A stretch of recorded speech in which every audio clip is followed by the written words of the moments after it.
लोकसभा निवडणुका जवळ आलेल्या आहेत आणि सर्व मंत्र्यांची नेमकी कुठे बोलवली आहे बैठक, कुठे होणार ही बैठक? नाही, काय आहे, ही नियमित बैठक आहे आमची.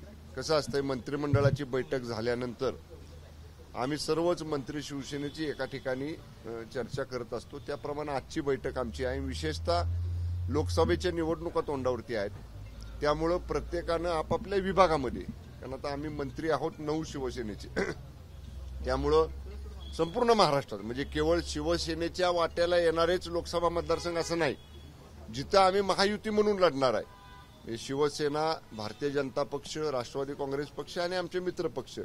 तर त्या अनुषंगानं आता आमची चर्चा आहे की आपण कशा पद्धतीनं त्याच्या अगोदरचे संपर्क दौरे केले पाहिजेत. जे काय आमचे वरिष्ठ नेते जागा वाटप ठरवतील, जागा वाटप ठरवायचा अधिकार आम्ही सगळ्यांनी शिवसेनेच्या वतीनं माननीय शिंदे साहेबांनी दिलेला आहे.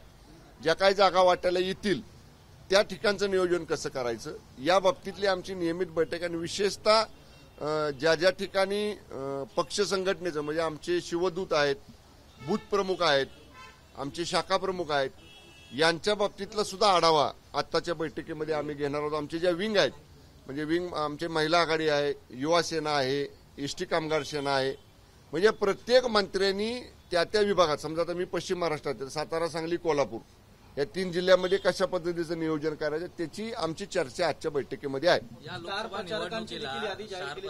त्याचबरोबर काही मंत्र्यांवर विविध लोकसभा मतदारसंघांची जबाबदारी देण्यात आली आहे. नाही, ही प्राथमिक चर्चा आहे. म्हणजे आम्ही आमचा होमवर्क करतोय मंत्री म्हणून. उद्या त्या विभागामध्ये जाताना आणि विशेषतः आम्ही माननीय मुख्यमंत्री महोदयांना हीच विनंती करणार आहे सगळ्या आजच्या चर्चा केल्यानंतर, की समजा पश्चिम महाराष्ट्रातल्या मंत्र्यांवरती पश्चिम महाराष्ट्राची जबाबदारी द्या, मराठवाड्यातल्या मंत्र्यांवरती मराठवाड्यातली जबाबदारी द्या, कोकणातल्या मंत्र्यांवरती कोकणातली द्या, मुंबईतल्या मंत्र्यांवर मुंबईची द्या, अशी विनंती आम्ही माननीय मुख्य नेते शिंदे साहेबांना आम्ही करणार आहे.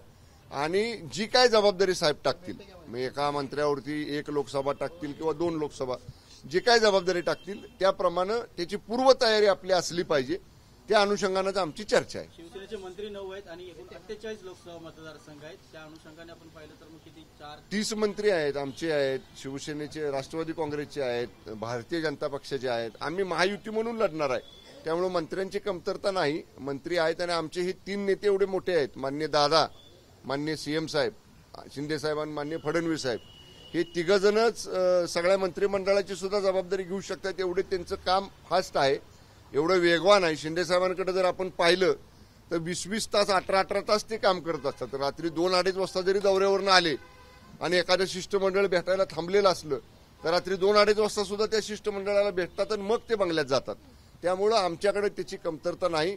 पूर्ण ताकदीनं आम्ही लढू. आणि एकच सांगेन, पहिल्यापासून जे आम्ही सांगतोय ना, 45+ म्हणजे माननीय मोदी साहेबांना 3ऱ्यांदा पंतप्रधान करण्यासाठी महाराष्ट्रातनं महायुती सरकारचे 45+ खासदार निवडून आणायचे, त्या अनुषंगानाची आमची पूर्ण तयारी झालेली आहे. लोकसभा निवडणुकीचं बिगुल वाचलेलं आहे. सकाळी पवार साहेबांनी गंभीर आरोप केलेले आहेत की ईडी, सीबीआय आणि आयटीचा धाका, ईडी, सीबीआय, आयटीच्या धाकाच्या निवडणुका होताना यापूर्वी कधी पाहिल्या नव्हत्या, म्हणून कसं पाहता?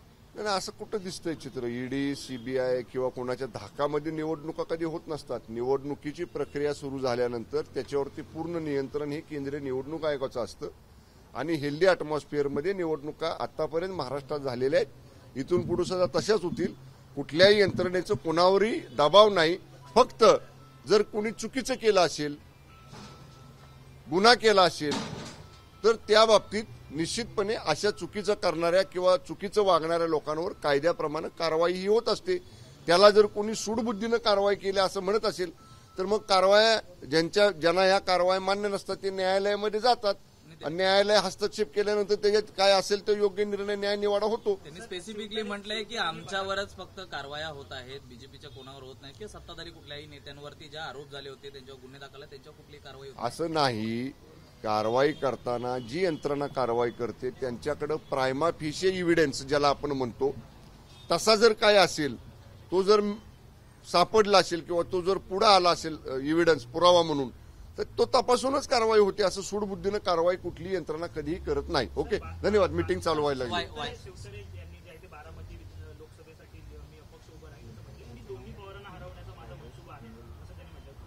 मी ऐकलं नाही शिवतरे साहेब काय बोलले, कारण सकाळी लवकरपासून कॅबिनेटची मीटिंग सुरू होती, त्याच्यामुळे मी बैठकीमध्ये होतो. पण शिवसेनेचे एक प्रमुख नेते आहेत माननीय विजय शिवतरे साहेब, माजी राज्यमंत्री राहिलेले आहेत. त्यामुळं असं जरी त्यांचं काय वक्तव्य असलं तरी सुद्धा ती सीट तो लोकसभा मतदारसंघ महायुतीमध्ये कोण लढणार ही आधी नक्की झाली पाहिजे, आणि जो कुठला पक्ष लढेल त्या पक्षासाठी आम्ही सगळेजण काम करू. अडसुळांनी देखील दावा केलेला आहे अमरावतीच्या जागेवर. मी सांगितलं ना, सगळ्यांसाठी तोच नियम आहे. एकदा जागा वाटप होऊ द्यात, कुठली जागा कोणाच्या वाट्याला येते ते पाहूया. ज्या कुणाच्या वाट्यात युतीमध्ये ती जागा जाईल, इतर सगळे पक्ष त्या जागेला निवडून आणण्यासाठी आम्ही काम करू. धन्यवाद. मीटिंग चालू हो रही. सर एक महत्वाचा प्रश्न आहे. Santosh Bangar Thank you. संतोष बांगरांचा व्हिडिओ व्हायरल होतोय अश्लील हावभाव करतानाचा, याचा कुठेतरी परिणाम हा कायमच सत्ताधारी पक्षावर होताना पाहायला मिळतोय. तुम्ही काय समज वगैरे दिली जाणार का ज्येष्ठ नेते म्हणून? नाही, अडचणी वाढण्याची अडचणी वाढण्यापेक्षा सर्वच लोकप्रतिनिधींनी सभ्यतेचं वर्तन करणं गरजेचं आहे, आवश्यक आहे. आणि अशा गोष्टी जर टाळता आल्या तर अधिक बऱ्या होतील. निश्चितपणे विधिमंडळातले आमचे सहकारी आहेत संतोष बांगर साहेब, त्यांच्याशी मी चर्चा करेन आणि अशा गोष्टी टाळल्या पाहिजेत किंवा न केल्या पाहिजेत अशा बाबतीत त्यांना मी निश्चितपणाने सांगेन. एबीपी माझा, उघडा डोळे बघा नीट.